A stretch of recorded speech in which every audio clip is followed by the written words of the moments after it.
मोठा बेसिक फरक असेल तर ही माणसं जमिनीवर चालणारी माणसं आहेत. कुठेही अहंकार नाही, पैशाचा एक अभिमान नाही. जे करायचे ते जनतेसाठी करायचे, जे करायचे ते गोरगरीब लोकांसाठी करायचे, या भावनेतून ही मंडळी चालतायत. आणि मिलिंदाची गंमत केली ज्या दिवशी ताईंचं आणि SP तिकीट डिक्लेअर केलं.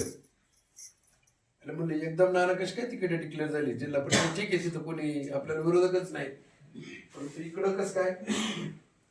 इकडं कोण उभं राहायला आपल्या विरोधात तयार नाही. अहो म्हणलं तुम्ही म्हणला असं तर मी उभं राहिलो असतो. ते म्हणले अजून उभं राहा, मी SP माघार गेलो होतो. निदान आमच्या प्रेमासाठी संबंधासाठी ती निदान म्हणले. याच्यातच फार मोठेपणा आपला सगळ्यांचा आहे. परंतु या सगळ्या गोष्टी खऱ्या असल्या तरी हे तितकंच गरज होतं ताई.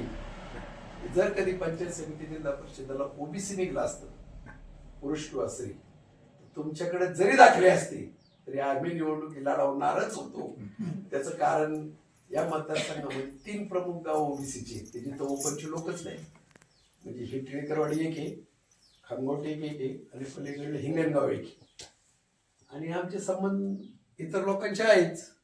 मिलिंदाला म्हणलं असं एक तुम्ही लढवा, एक आम्ही लढवतो, ते झालं असतं. परत असू द्या, काय हरकत नाही. आता इलेक्शन लागणारच आहे. सगळे उमेदवार इतके पुढे गेलेत.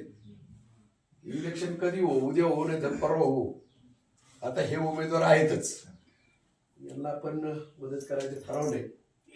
तो शब्द आम्ही ज्येष्ठ मंडळीला अगदी आमदारांपर्यंत ती चर्चा झाली.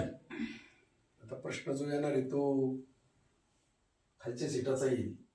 चौधरी कंपनी इच्छुक आहेत. केल्याबद्दल मनापासून धन्यवाद. आणि ज्या विश्वासाने तुम्ही मला उभं केले आणि मी उभी राहिली, त्या विश्वासाला मी कधी तडा जाऊन देणार नाही.